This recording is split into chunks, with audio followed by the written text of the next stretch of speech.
Hello students, कैसे हैं आप लोग। चलिए क्लास 9 के लिए आइए। क्लास 9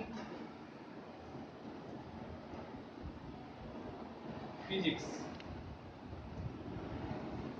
हम लोग बेसिक कॉन्सेप्ट सीख रहे थे मेजरमेंट चैप्टर में। बेसिक कॉन्सेप्ट क्लास 2 है हमारा। कल हमारा क्लास 1 हुआ, तो आज हमारा क्लास 2 है। तो देखिए बेसिक कॉन्सेप्ट का जहाँ तक कंटेंट्स का सवाल है क्लास 2 का, हम लोगों ने कल सीखा था डिराइव्ड क्वांटिटी के बारे में। और आपको हम बताए थे कि हम डिराइव्ड क्वांटिटी को फंडामेंटल क्वांटिटी के टर्म्स में एक्सप्रेस कर सकते हैं। जैसे अब देखिए हम आपको स्पीड तक बताए थे। देखो स्पीड हमने आपको बताया था कल। स्पीड को हम क्या लेके आएंगे, डिस्टेंस बाई टाइम। तो डिस्टेंस को अगर हम लेंथ लिखते हैं तो इसको लेंथ बाई टाइम लिख सकते हैं कि नहीं लिख सकते? बिल्कुल लिख सकते हैं। बताओ, लेंथ बाई टाइम हम लिख सकते हैं, क्लियर है, इसमें कहीं कोई दिक्कत नहीं है ना। तो स्पीड लेंथ और टाइम पे डिपेंड करेगा, ओके। और स्पीड को हम फंडामेंटल के टर्म्स में, अगर आपसे पूछेगा कि स्पीड को फंडामेंटल के टर्म्स में क्या लिखेंगे, तो हम कहेंगे ना कि स्पीड को हम फंडामेंटल के टर्म्स में लिखेंगे लेंथ बाई टाइम, ठीक है ना। उसी तरह से हम सारे क्वांटिटी को लिख सकते हैं। वेलोसिटी है, ठीक है ना, या एक्सेलरेशन है, ठीक है ना। देखो वेलोसिटी होता है आपका डिस्प्लेसमेंट बाई टाइम, ठीक है ना। तो डिस्प्लेसमेंट को भी तो हम लेंथ ही लिखेंगे ना जी, इसको भी हम लेंथ बाई टाइम लिख सकते हैं। एक्सेलरेशन को हम क्या लिखेंगे, वेलोसिटी बाई टाइम। फार्मूला है, देखिए एक्सेलरेशन का फार्मूला है वेलोसिटी बाई टाइम। तो अब देखो वेलोसिटी एक्सेलरेशन को अगर हम फंडामेंटल के टर्म्स में एक्सप्रेस करें तो क्या लिखेंगे। देखो वेलोसिटी के लिए क्या लिखेंगे, length by time, length by time. और ये टाइम का टाइम रह जाएगा तो क्या हो जाएगा, देखो लेंथ बाई टाइम स्क्वायर ना। Acceleration is equal to velocity by time है, या सही है। तो वेलोसिटी के लिए हम क्या लिखेंगे, ऊपर से फंडामेंटल के टर्म्स में लिखेंगे लेंथ बाई टाइम, और नीचे में टाइम का टाइम छोड़ देंगे। तो हमारा क्या हो जाएगा, ये लेंथ बाई टाइम का स्क्वायर हो जाएगा। बोलो, लेंथ बाई टाइम का स्क्वायर हो जाएगा। यहाँ तक क्लियर है आपका, ठीक है ना। अब देखिए यहाँ से आगे फोर्स है। अगर मान लो आपके पास फोर्स है तो फोर्स का फार्मूला क्या है, तो मास इनटू एक्सेलरेशन, ठीक है ना। तो मास को मास छोड़ दो और एक्सेलरेशन को क्या कहेंगे, लेंथ बाई टाइम स्क्वायर। बोलो तो एक्सेलरेशन को क्या कहेंगे, लेंथ बाई टाइम स्क्वायर। तो फोर्स का जो फॉर्मूला हमारा होगा मास इंटू एक्सेलरेशन से mass into length by time का स्क्वायर हो जाएगा, ठीक है। तो इस तरह से आप डिराइव्ड क्वांटिटी, या सारा का सारा स्पीड, वेलोसिटी, एक्सेलरेशन, फोर्स, ये सब डिराइव्ड क्वांटिटी है। और आप इसको फंडामेंटल के टर्म्स में एक्सप्रेस कर सकते हैं, कोई दिक्कत आपको नहीं होना चाहिए, ठीक है ना। चलिए अब सवाल है इसके मेजरमेंट की ना। अब कैसे इसको मेजर करेंगे ना, जो भी आपको फिजिकल क्वांटिटी है इसको, इसका मेजरमेंट कैसे करेंगे, ठीक है। थोड़ा सा ध्यान से देखना है कि how can be measured the derived quantity ना। तो देखिए डिराइव्ड क्वांटिटी को मेजर्ड करने के लिए हम एक स्टैंडर्ड की मतलब यूज करते हैं, एक पर्टिकुलर स्टैंडर्ड का यूज करते हैं ना। जैसे कि अगर आपको लेंथ को मेजर करना है तो आप मीटर का यूज करेंगे, सेंटीमीटर का यूज करेंगे, फीट का यूज करेंगे, इंच का यूज करेंगे। तो मतलब किसी भी पर्टिकुलर क्वांटिटी को मेजर करने के लिए हमें एक स्टैंडर्ड की रिक्वायरमेंट होती है, हमें एक स्टैंडर्ड की नीड होती है। और उस स्टैंडर्ड को हम क्या कहते हैं बताइए, उस स्टैंडर्ड को हम यूनिट कहते हैं, याद रखिए। वह जो स्टैंडर्ड होता है ना, वह स्टैंडर्ड क्या होता है, यूनिट। नहीं, जैसे टाइम को मेजर करना है तो सेकंड में, मिनट में, आवर में, डे में ना, इस तरह से आप मेजर करेंगे। तो याद रखिएगा कि standard that used for measurement of particular quantity, particular physical quantity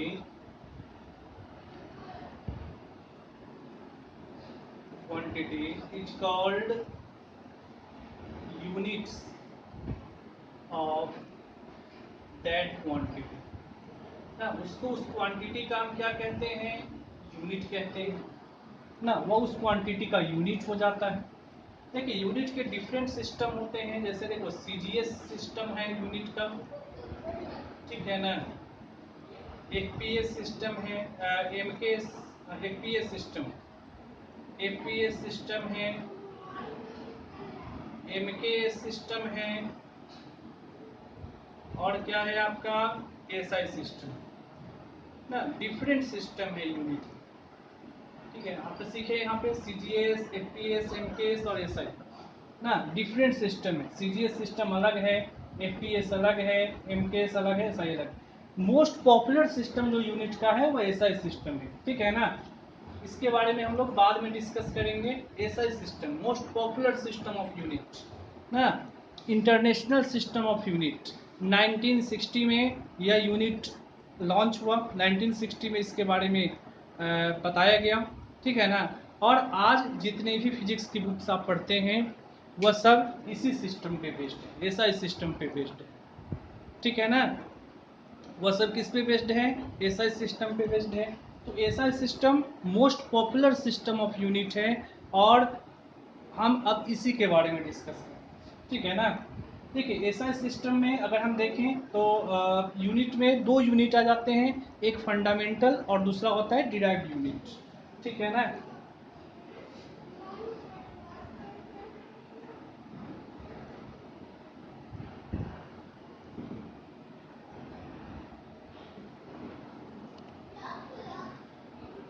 देखिए एसआई सिस्टम एक हो जाता है fundamental unit, fundamental unit, SI system of unit. इसमें दो सिस्टम हो जाते हैं, एक फंडामेंटल और एक होता है डिराइव्ड यूनिट।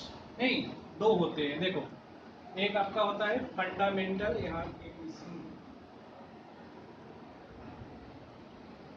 और दूसरा होता है डिराइव। देखो फंडामेंटल यूनिट्स क्या क्या होते हैं, फंडामेंटल यूनिट्स जैसे देखो लेंथ आप सीखे हैं कल, length, mass, time, electric current, temperature, intensity of light और अमाउंट ऑफ सब्सटेंस। यह फंडामेंटल क्वांटिटी, कल आप इसके बारे में सीखे।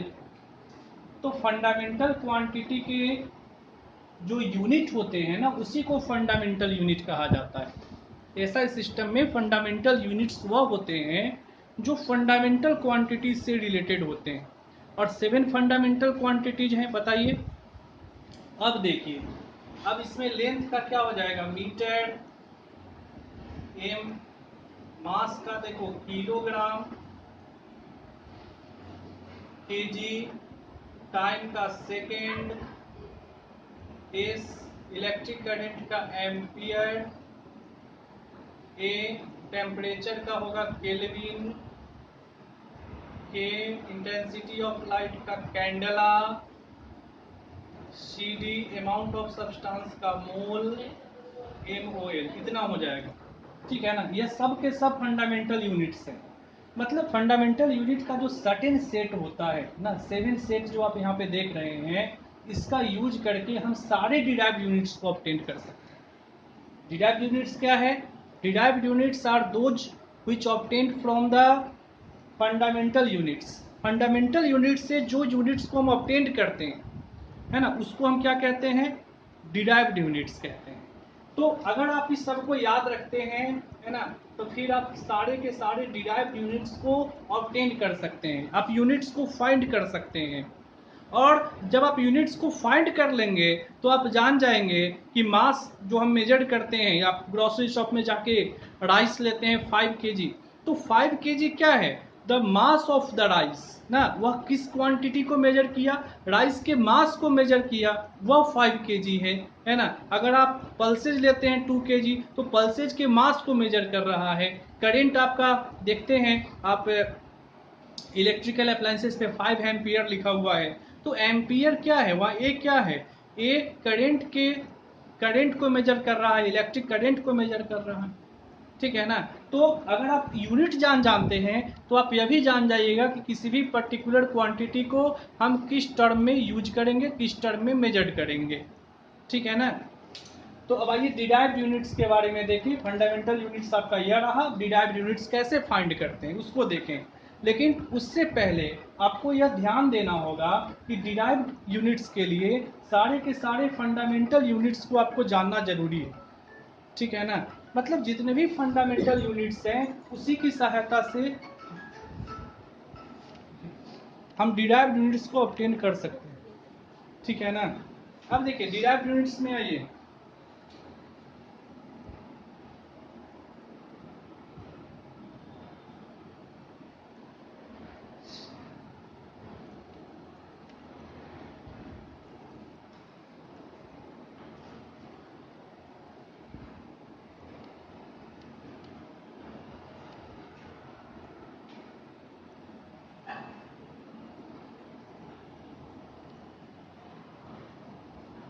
देखिए अब डिराइव्ड यूनिट्स